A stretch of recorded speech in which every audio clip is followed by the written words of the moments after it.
Counter লক্ষ্য করে দেখুন, পছন্দ করুন, সংগ্রহ করুন আপনার পছন্দের আইটেমটি।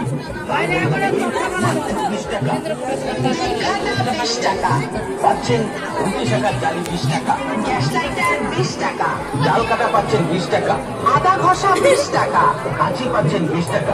এছাড়াও পেয়ে যাচ্ছেন প্লাস্টিকের সামগ্রীর মধ্যে সমান কেস 20 টাকা, জগ মাত্র 20 টাকা, কলমদানি 20 টাকা, প্লাস্টিকের মগ 20 টাকা, ঝুড়ি 20 টাকা, প্লাস্টিকের সাবান কেস 20 টাকা, মশলা রাখা ডিব্বা ছোট এবং বড় 20 টাকা, কলমদানি পাচ্ছেন 20 টাকা, মগ পেয়ে যাচ্ছেন 20 টাকা।